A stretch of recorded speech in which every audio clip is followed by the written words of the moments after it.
Many of us out there may be using the same tissue processing protocols for years. A lot of folks may not have even remember or know where their tissue processing protocols came from. And in many cases, we're also still just kind of making do with some quality issues on our tissue processing protocols because we don't really necessarily have an easy tool or a way to start to update those protocols. And we're going to go over that today. So these are the contents of the things we're going to cover throughout the webinar. The first one here, I'm going to start with, first of all, unmasking some myths about the processors themselves. There's a lot of things that are potentially misunderstood. There's a lot of marketing out there, so we're going to talk a little bit about that. And then before we can learn to run, we have to learn how to walk. So I'm going to cover a little of the tissue processing 101, some of the basics of the reagents and the protocols themselves.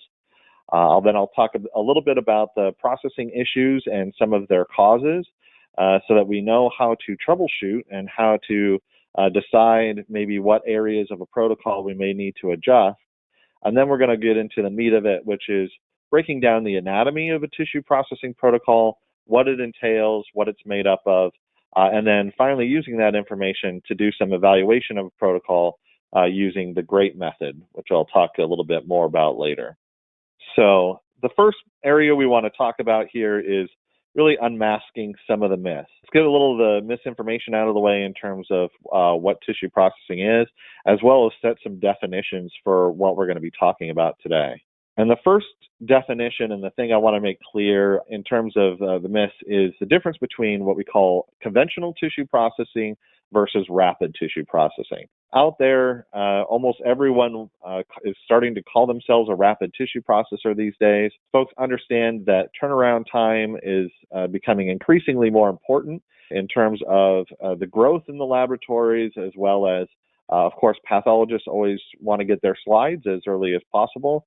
We're all very used to that. So the first thing that when we talk about conventional tissue processing, and that's what I'm going to be talking about mainly today when I'm going over the tissue processing protocols, our conventional processors all share the same traditional processing variables that we know and are used to. So the conventional processors that we're talking about, or I'm going to be mainly talking about in terms of protocols, are the instruments that we're most familiar with in the lab. And some of those variables that those conventional processors have is they use the traditional reagents that we're used to. And most often the case, that's going to be your alcohol, xylene, and paraffin for paraffin-embedded tissues.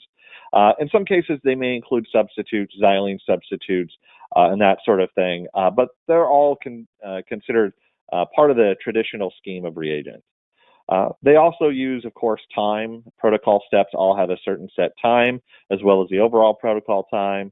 And then they use the main processing variables that include heat, in some cases pressure and vacuum, or then some form of agitation. And that agitation could be done in multiple different ways. Rapid tissue processing or rapid tissue processors, they do different things.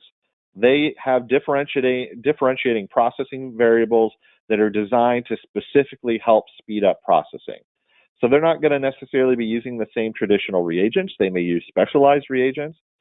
They may use other means to help speed up processing, like microwave assist. Or in some cases, they use workflow features like continuous loading in order to speed the processing up. So the key difference is the conventional processors are what we're used to seeing. A rapid processor is something that actually does one of the variables differently. And if you, of course, based on the kind of scientific method, if you do something different, then you potentially get a different outcome. Whereas if you're doing everything exactly the same, like most conventional processors, you can pretty much generally expect the same outcome regardless of the unit or the box. So here are some of the claims I want to look at in terms of the myths. So you see an assortment of tissue processors there on the screen. All of these tissue processors, although they're different in some of their features, they're different manufacturers, they are all what you would call a conventional tissue processor. They're using all of the standard conventional processing variables that I talked about on the previous screen. But with marketing and things these days, you can see in some of the materials, a lot of them claim faster processing, or in some cases, even better processing. Let's kind of take a look about that and see if that kind of holds water. And When it comes to rapid or better processing factors, of all those conventional processors, what reagents are being used on those instruments? And the truth is, they're all using some combination of the same standard reagents. Most of the time, it's going to be, as I mentioned before, alcohol, xylene, and paraffin. If you're using all of the same types of reagents, in some cases, maybe the same exact reagent, and in terms of the chemistry, if you're using the same chemistry, you're going to get essentially the same result from that standpoint. Now we look at agitation. All of those instruments do use some form of agitation or can use some form of agitation in their processing. That could be something like an impeller at the bottom of the retort that spins the reagent within the retort. In some cases, it may be the actual retort itself that spins or rotates. And in other cases, it could be something like a tidal flow where a reagent flows in and out of the retort. The key there, though, is if the reagent is moving, mission accomplished. The job is being done. If there is reagent moving across the surface area of the tissue, agitation is completed. So even though they have different forms, there's not a huge impact or difference between the types of forms as long as the agitation is occurring. When it comes to pressure and vacuum, all those instruments have the capability of using pressure and vacuum, and then of course it's up to the decision on whether or not they want to use a pressure and vacuum in the retort. And then finally, temperature. Adding heat can play an important role in your tissue processing in terms of improving or increasing the reagent interactions, but that's a universal feature. All of those instruments can provide and do provide some sort of heat in the retort. Is there any magic in the box? This here is just a selection or an assortment of some of the clips from websites and brochures and such that you may see out there. I have blanked out the names of the processors to, protect the innocent. But you can see there a lot of the things that are highlighted are rapid turnaround times, rapid processing, rapid biopsies. So you can see all of these instruments, although they're conventional processors, are all trying to kind of claim the same thing, that they can provide some sort of rapid tissue processing. And I hate to break it to everyone, but to debunk the myth, there is no magic in any of the boxes. None of the instruments that I listed or many of the others that weren't in that image, they don't use unicorn tears.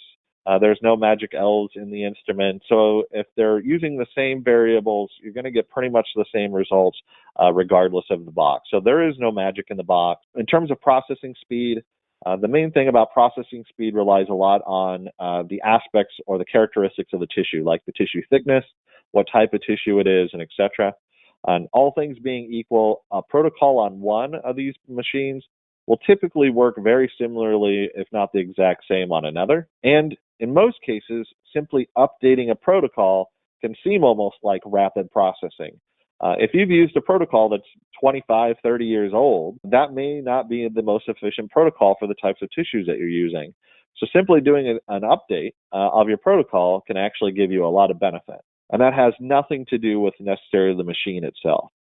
In terms of processing quality relies heavily on fixation. I'm going to point out and pick on fixation a few times throughout the presentation. So that is really a key.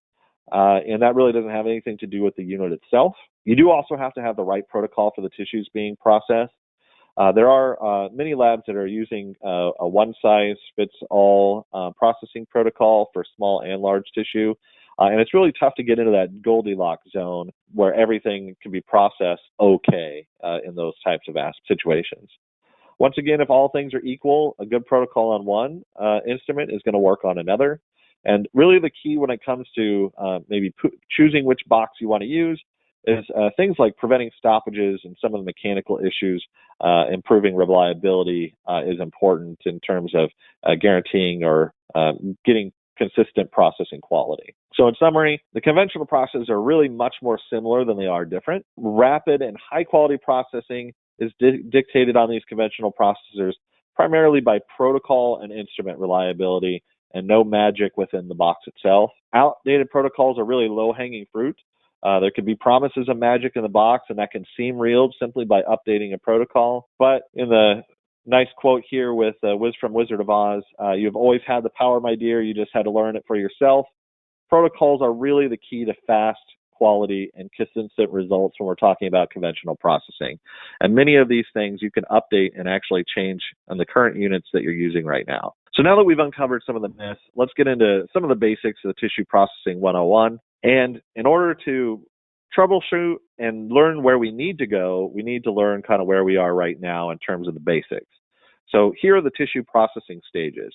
There's generally 3 stages of actual tissue processing, but I'm going to be including fixation, which is technically a pre-processing step. This is actually necessary before processing begins, but I'm going to include it because it is a very important factor. So fixation, that's a crucial preservation step for preparing the tissue for processing. But as I mentioned, it really is a pre-processing step. Processing really begins with the dehydration piece. That's generally with alcohols. And what we're doing with the dehydration is trying to remove that unbound water from the tissue. Clearing is the next step, and that's typically a miscible intermediary step that helps to adjust the refractive index of tissue components, as well as being kind of the middle stage between the dehydration and the infiltration. And the final step of this is that infiltration, and that provides the support media for structure to not only support the morphology of the cellular structures, but also to allow for microtomy. Now, looking a little bit deeper into each one of these areas, fixation, really the purpose of fixation, as we all know, is the purpose is to really stop the processes of life and basically suspend those cellular structures in the way that they would be in vitro so that they can be looked at by a pathologist. And that's done by denaturing proteins that support some of those chemical reactions. One of the things that it does is prevents autolysis, denatures those enzymes that would normally function to help cell breakdown as soon as the blood supply is stopped from the cells. We obviously don't want that breakdown to occur, so we want to stop those pathways from happening. It also helps prevent destruction by other organisms in the body.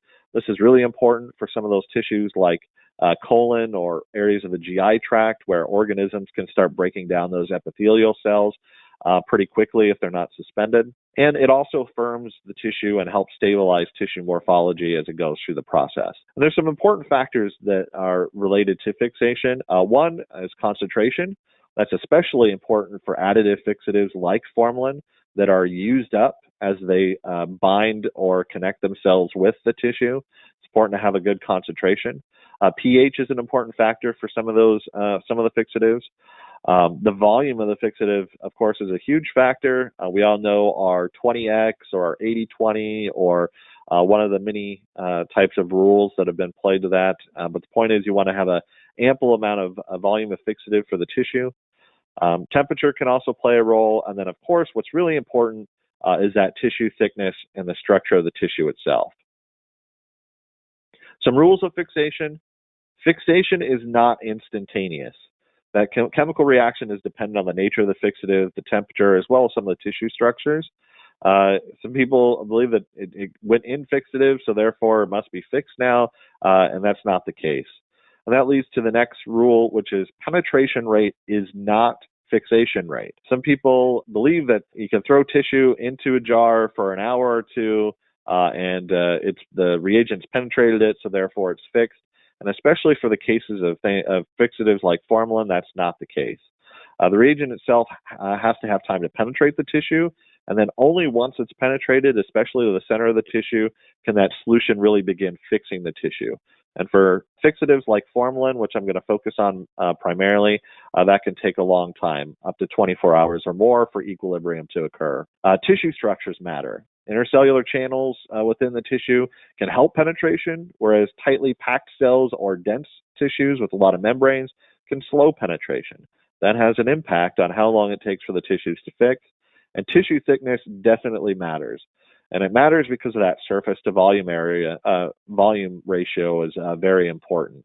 And I want to show a little bit about that. And you can see here in the diagram kind of the difference between a 1 millimeter by 1 millimeter by 1 millimeter cube of tissue until you get up to the 3 millimeter by 3 millimeter by 3 millimeter. And you can see the ratios on the bottom start to decrease. And the way I like to picture this is think of yourself and 5 other people in a room. And in the first example, there's 6 doors to that room. If a fire starts, all of you can take your own door and you can exit quickly. As the room changes, for example, the second one, now let's imagine that there's only 3 doors. There's still 6 people. Now it's going to take you a little bit longer to escape that room. And in the third, with the larger ratio, Now there's only 2 doors, so it's going to take you even longer to escape that room. And the ratio and the way the reagent penetration works is similar. The more access you have on the surface of the tissue to allow penetration, the better off that ratio is going to be and give you better results. Moving into dehydration, really the purpose of dehydration is to remove that unbound water from the tissues. And removing of that water is going to allow the infiltration medium, which is typically paraffin, to enter the cells and the tissues at the end. In terms of features, alcohol is typically what you're going to find, and that's what I'm going to focus on today. You'll see protocols that can range starting at lower concentrations of 60 to 70%, and then increasing to 100% alcohol before the xylene. And those low grades or low concentrations, actually the key or the main function of those is really to prevent the formation of phosphate buffer salts that are common when you're using 10% neutral buffered formalin. That buffer that's used to neutralize the formalin pH is typically a phosphate buffer, and if it's exposed to higher grade alcohols or higher concentration alcohols, it will crystallize and precipitate out, which can actually create clogs in your lines. That is really the main purpose of those lower concentrations. In some situations, people focus on the idea of, well, we don't want to shock the tissue, so we start with the lower concentration. It would surprise some people to find out that in a lot of areas around the world and many labs, they don't have formalin on their tissue processors at all, and they actually can start right in 100% alcohol. Even doing that, they still achieve beautiful sections and beautiful results. So starting out the lower grade alcohols, it's not really about shocking the tissue. In fact, that's more about those phosphate crystals. And if you are starting to see with the higher grade alcohols, some shrinkage or that, there's 2 areas to look at. One of that is potentially the fixation. It wasn't complete, so you're starting to get some alcohol fixation. That's pretty much a telltale sign if you look at the tissue under the microscope and you see nice nuclei towards the periphery, but then as you get deeper into the tissue, you start to see shrunken nuclei. That's areas of alcohol fixation as opposed to the formalin fixation. And also sometimes folks don't accommodate the protocol times to adjust for the higher concentrations. So you can get a little bit of over-dehydration that way if you're not careful. So some potential issues there. Incomplete dehydration prevents infiltration. It also can create effects onto the nuclei, creating and causing them to be smudgy. And excessive dehydration can strip some of the molecularly bound water that can cause the tissues to become hard and brittle. In terms of clearing, the main purpose is it's got that high refractive index that's going to provide transparency to the tissue. And it's also going to be the reagent that moves the dehydration reagent to prepare for infiltration, in this case that I'm going to be discussing for paraffin. Some of the features, xylene is the most common used, or in some labs, xylene substitute that's doing the same action. It's miscible with both alcohol and paraffin, so it acts as a nice transition reagent. And xylene does not like water. In fact, that's a troubleshooting method. If your xylene looks cloudy, that means it's contaminated with water. And the clearing also acts as the primary defatting agent. So especially if you're having fatty tissue protocols, the thing that's going to remove most of that fat from the cells prior to infiltration is actually going to be your clearing stages.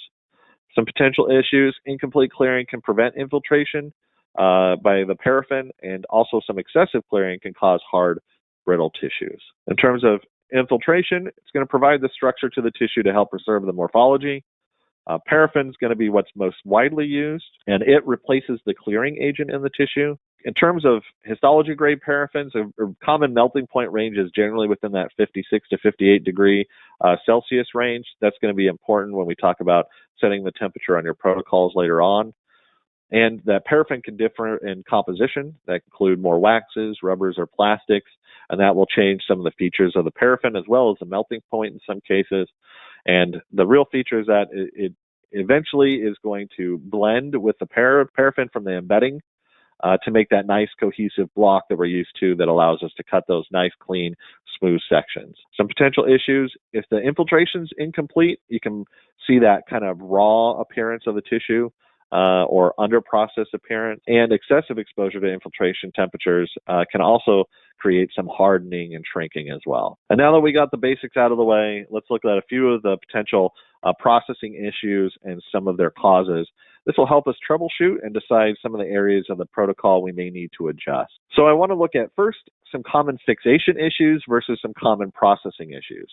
And you can see there on the screen several different issues that can come from fixation, like raw tissues that are difficult to impossible to cut, loss of cellular structures, disrupted morphology and cell shrinkage, potential issues with the nuclei like loss of chromatin, the halo effect, or even a smudgy look, nuclear bubbling, formalin pigment. And then if you look and compare it to some of the common processing issues, you can also see raw tissue that is difficult to impossible to cut, hard or brittle tissue that is difficult to impossible to cut, or issues with the nuclei as well. And you can see there are some very common issues that are the same between the two, which means troubleshooting can be sometimes difficult. There's not necessarily a one perfect answer based on one symptom. So sometimes you have to start at the top and kind of work your way down and determine which area of your processor protocol is at fault. Once again, I have to go back and reiterate again, fixation is really the key. And fixation is often the area that's taken for granted as that pre-processing step. Immediate fixation right after it's taken from the body can help prevent loss of tissue structures and some of that cell shrinkage. I've already mentioned before that volume needs to be adequate in order to get proper fixation. Problems like that formalin pigment can be prevented by properly buffering the formalin. If you notice that case. Time is very important. There just must be given adequate time to properly penetrate and fix the tissues.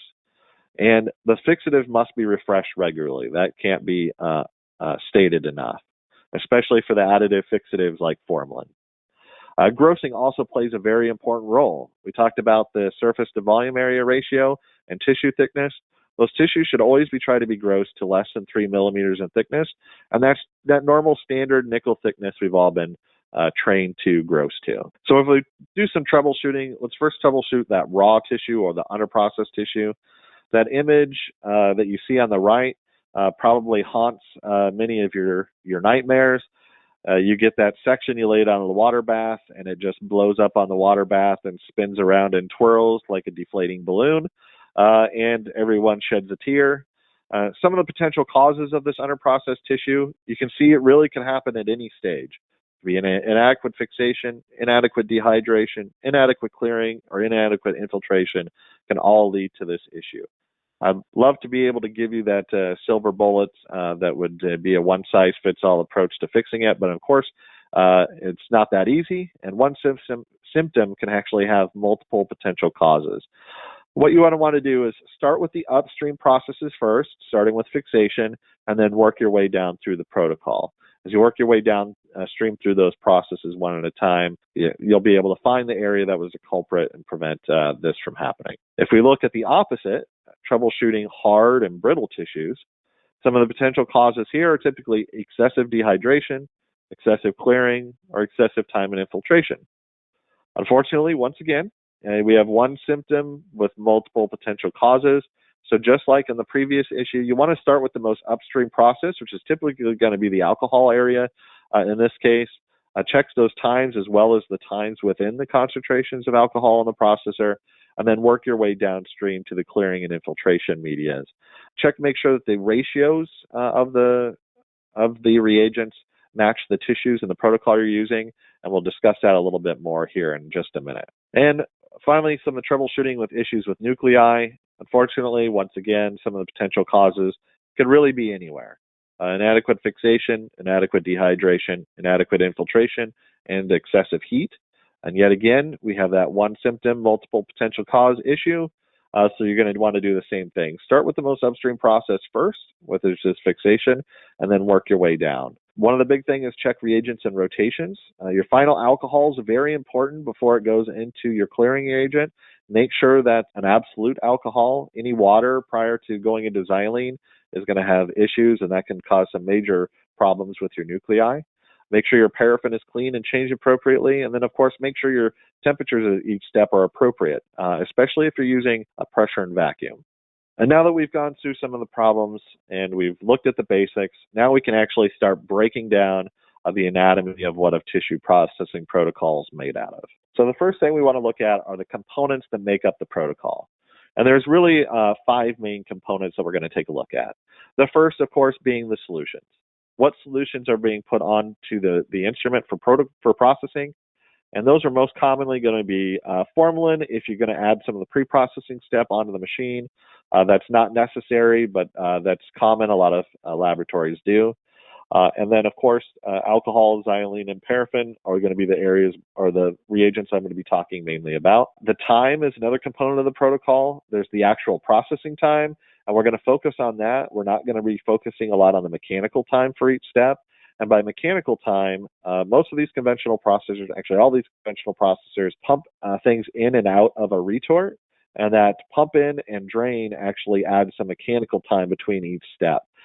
So we're not going to focus on the mechanical time. We're going to be actually focusing on the actual processing time, because the mechanical time is not a setting that we can really set in a protocol. Temperature is an important makeup of the protocol, and that can range from ambient, usually less than 45 degrees C for the reagents, and then typically over 55 degrees C for the paraffin. That's based on melting point. Pressure and vacuum is a potential component.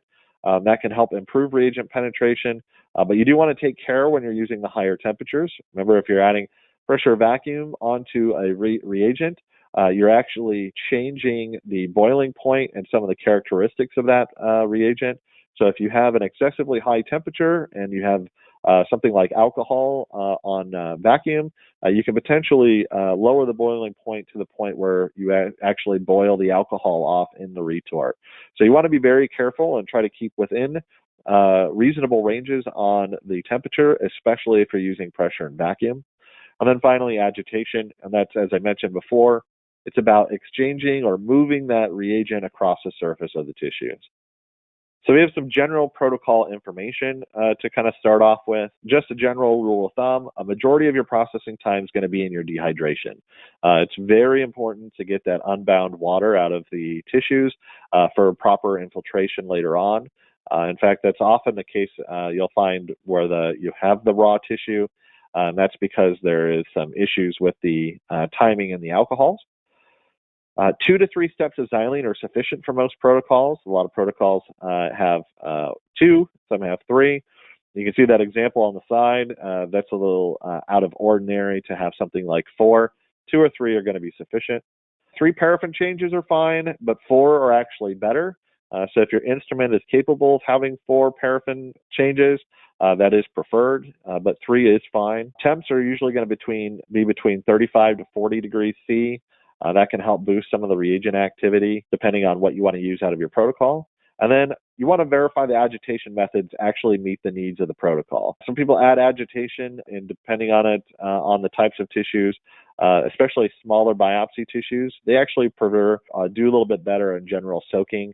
The volumes are so small with those tissues that actually soaking the reagent is actually better than swiftly moving the reagent across the surface.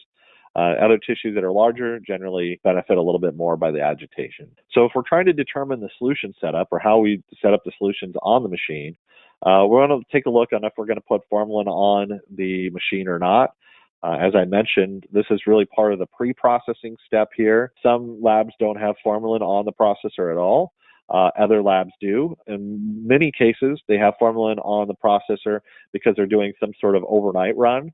If you're going to do an overnight run and start the processor in the delay run, you are going to want to have at least a single formalin station for that delay so that those tissues can be sitting in formalin before the actual processing starts. So that could be important in those cases. If you're doing your processing runs during the day, formalin as a pre-processing step may not be necessary. Do not rely on fixative on the processor for proper fixation.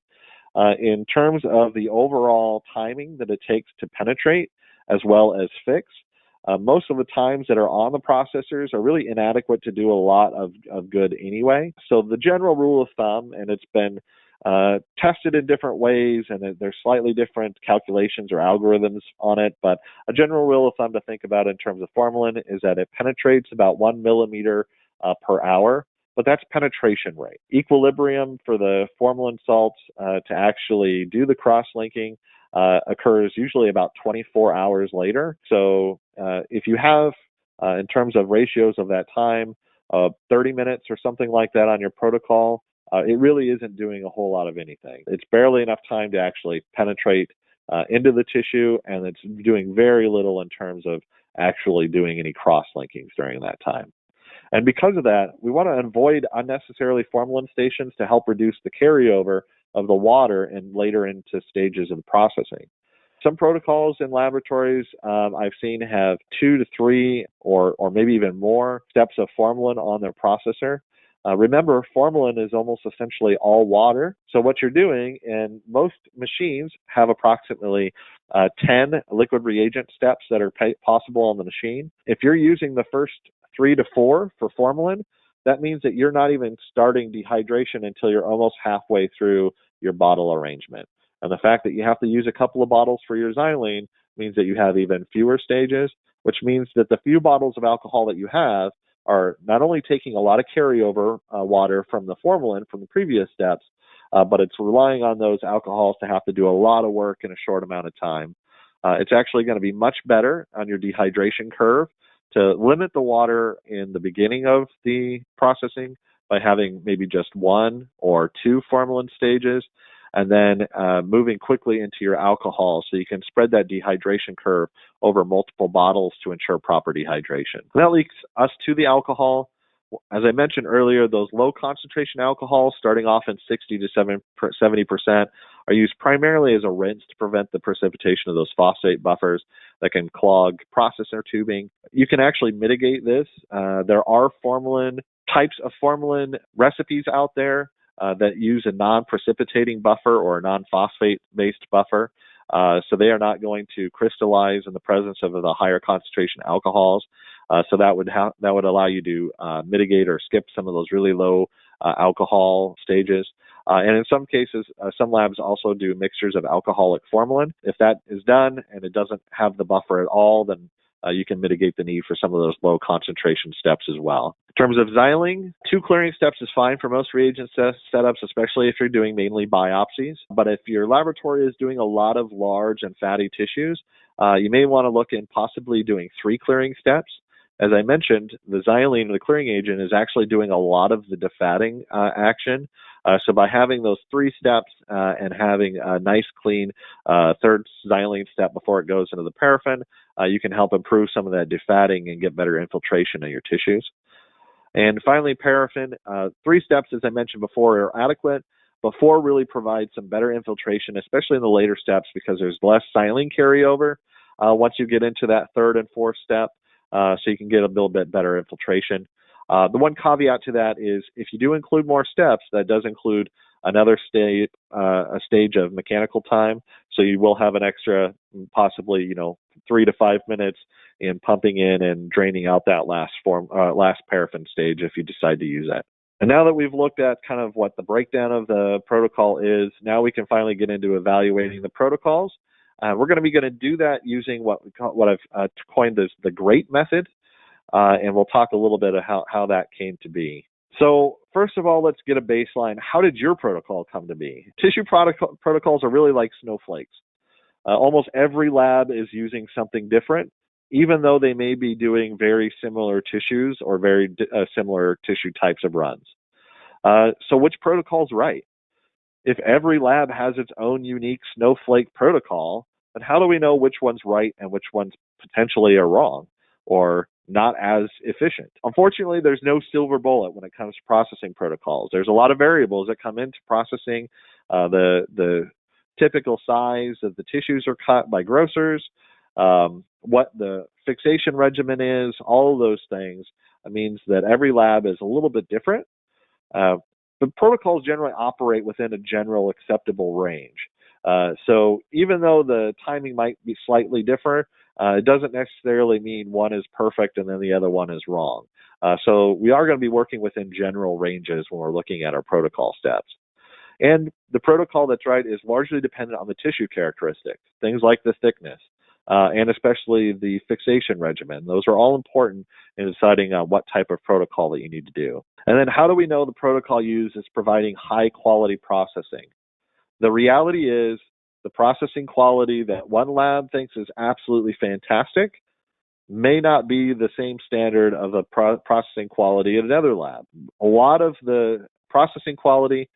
There are some general indicators, things like nuclear detail or signs of over or under processing, but those are generally on the extreme. That means that the protocol is definitely off and that something is not quite right. So you want to do get in line, but there are plenty of protocols that are still hovering somewhere within that range of acceptability. And then the tolerance of that acceptability based on quality is largely based on the tolerance of the techs as well as the pathologist. So there are some labs that are absolutely happy as a clam with their tissue processing, how their tissues look, how they cut. The pathologist is happy. But unfortunately, I walk into a lot of labs, and there are little nuisances that the techs or maybe the pathologist doesn't like, but it's still diagnosable, and it's close enough, you may say.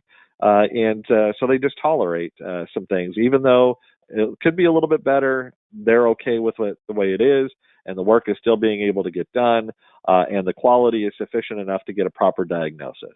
So I don't want to make it sound that if you're having a little bit of issues that anything's being jeopardized at that point, but there are a lot of things that we generally put up with in the lab based on quality that we can actually do some work to improve and make our lives a little bit happier and a little bit easier. So now, what is the GREAT method? So the GREAT method really started with a whole slew of observations. One of the observations is that labs vary widely in their overall protocol length, even for similar tissues.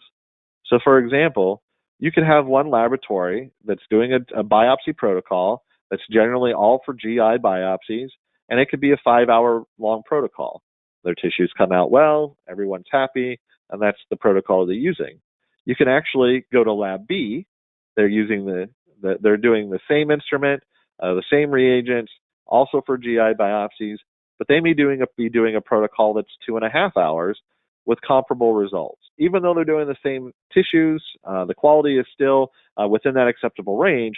You can see there's clearly a very different time difference between a 5-hour biopsy protocol versus a 2.5 biopsy protocol to get the same result. Another observation was the ratios of dehydration, clearing, and infiltration time varied widely.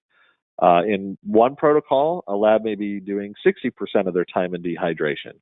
It can look at another protocol, also similar results, and the dehydration rate may be somewhere around 40% of the protocol time. So even though that's a really wide gap, they're actually experiencing very similar outcomes. So there's opportunities there to potentially make some adjustments. And as I mentioned on the previous slide, many labs are simply just making do with what they're using because it's either what they've always done, the protocol may be 25, 30 years old, and there's never really been a simple kind of easy method or guidelines to follow when it comes to updating the protocol.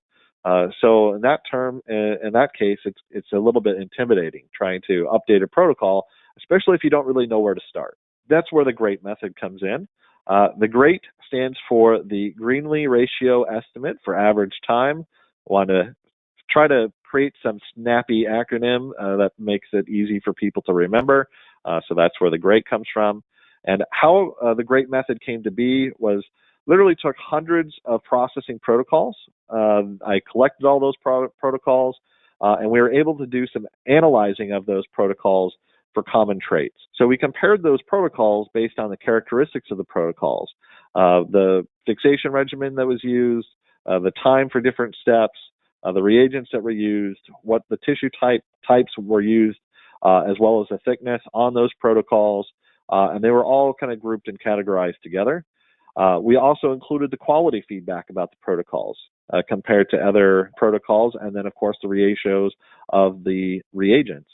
And the result was put together a simple method that's useful, provides a set of low-risk guidelines to help laboratories update their protocols based on an average overall time length for the tissue types that are being used, as well as the reagent ratios between the stages of the protocol themselves. So the first step of using the GREAT method is actually trying to find the overall time that would be suitable for the tissues that are going to be used. And this can be made more specific, like you can see here, or generalized especially if you are combining similar tissues or tissues across different ranges into one protocol. And in that case, you're going to want to use the lowest common denominator or the limiting factor when it comes to the tissues that you're going to process. Now, if you can get really specific, you can see there if you're doing really small tissues, less than 1.5 millimeters in thickness, things like prostate cores, tiny GI biopsies, you can do that in generally about a 1 to 2 hour protocol. If your tissues get a little bit thicker, a little bit bigger, some larger GI, some of the skin shaves, maybe 2 to 3 hours. 2 to 3 millimeter, or those standard thickness tissues, includes things like skin excisions. You can look at approximately 3 to 4 hours. 3 to 4 millimeter tissues, these are getting into your larger resections, maybe 4 to 6 hours, and then so on and so forth. As the tissues get larger and start getting crammed into the cassette, requires longer processing times. Now, all of these processing times listed here are actual processing times.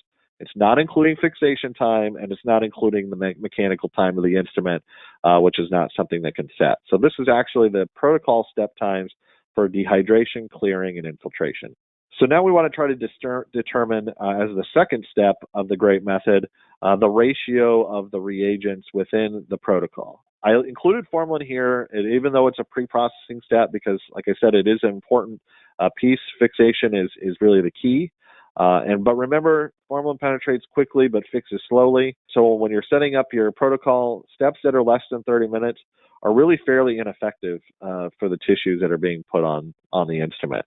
Instead of having the extra step of the formalin, it's better just to leave it even potentially offline, fix appropriately and fresh fixative, and then process and just have it start moving.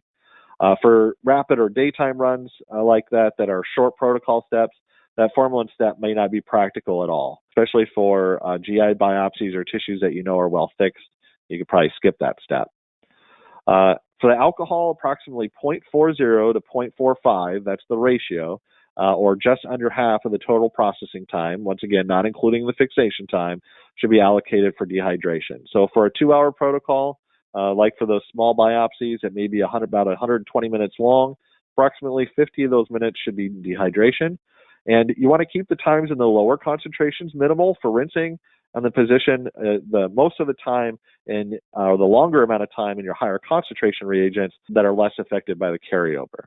And now this is a little controversial in some cases.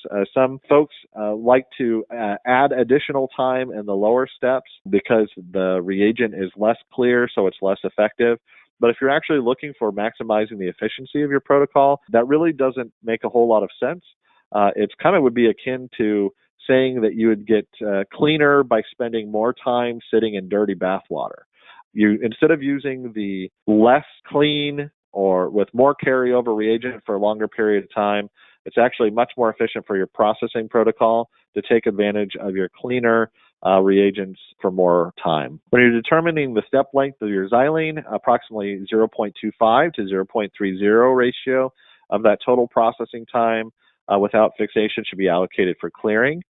And that time should be longer in the second or third step to take advantage of the more fresh reagent. And for paraffin, it should also be approximately 0.30 to 0.35 of the total processing time without fixation. For the paraffin, the time should increase in those later steps, just like in the alcohol and the xylene. Take advantage of the more fresh paraffin in the later steps. And for shorter protocols for biopsies, that clearing and infiltration ratio should be somewhat similar, like something like 0.29 for xylene to 0.30 for paraffin.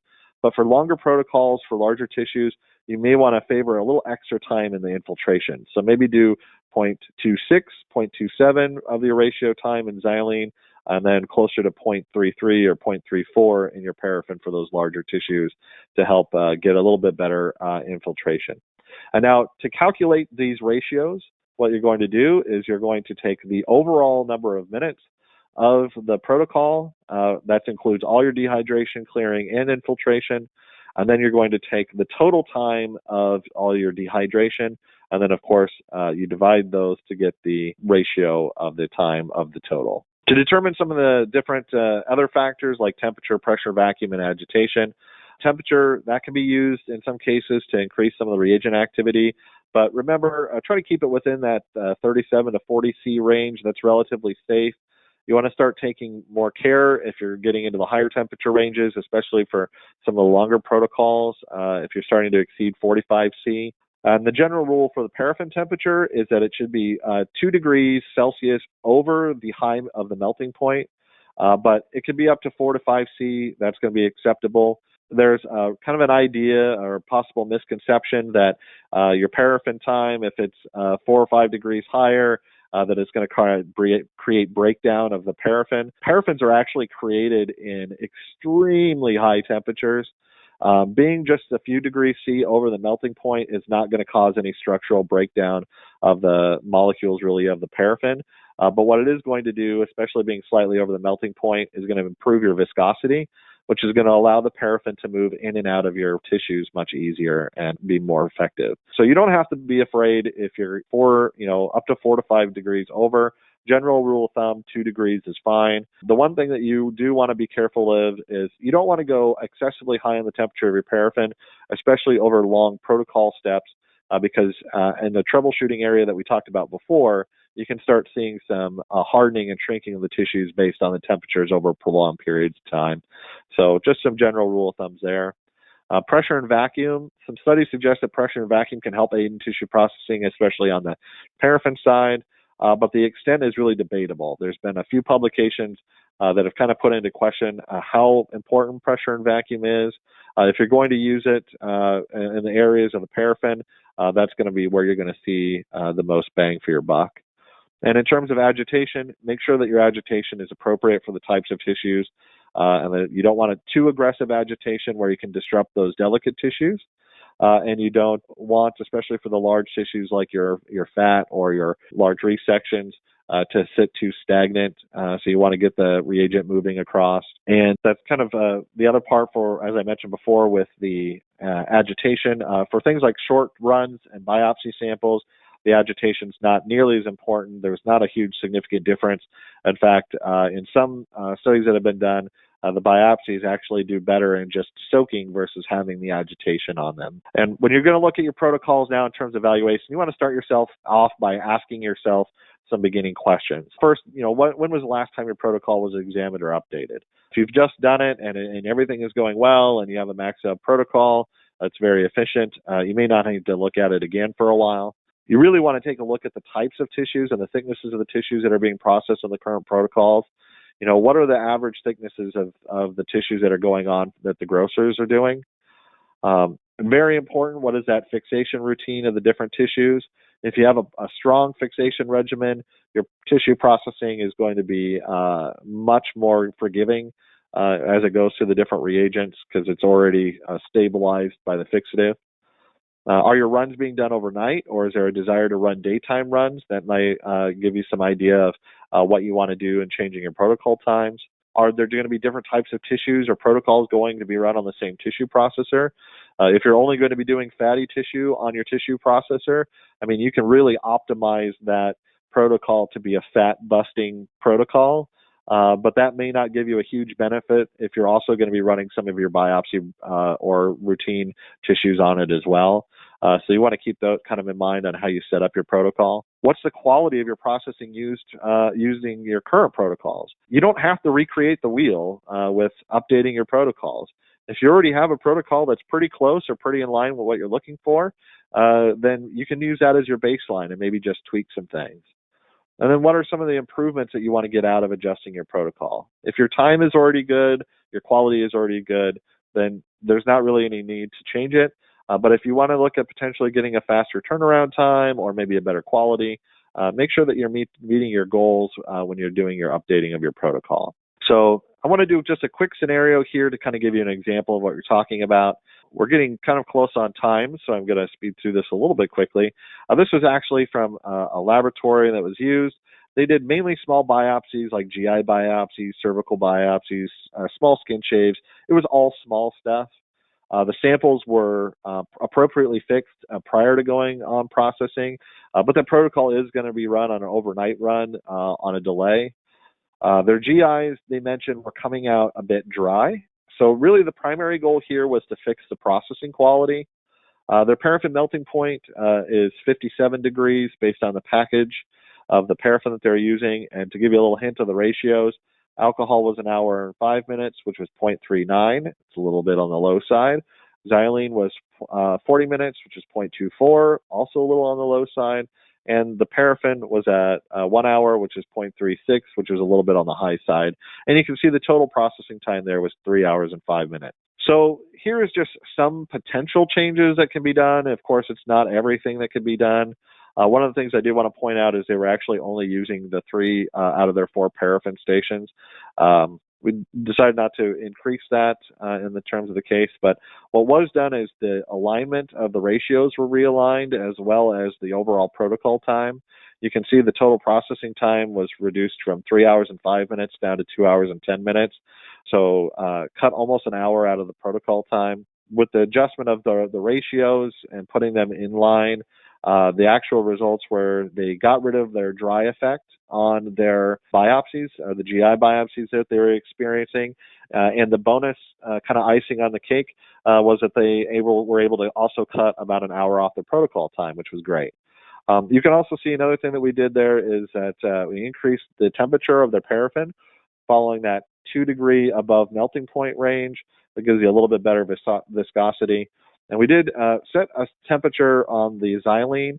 That was not really, 35 degrees C is going to be pretty much your basic temperature on the instrument anyway, but it was to set it so that the machine understood that it needed to be at 35 degrees C, and that was really just to cut a little bit of the difference in terms of getting it ready for the paraffin, and that's more of a mechanical time savings and not so much on the protocol.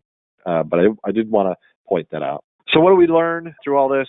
First, no 2 lab situations or protocols are exactly the same.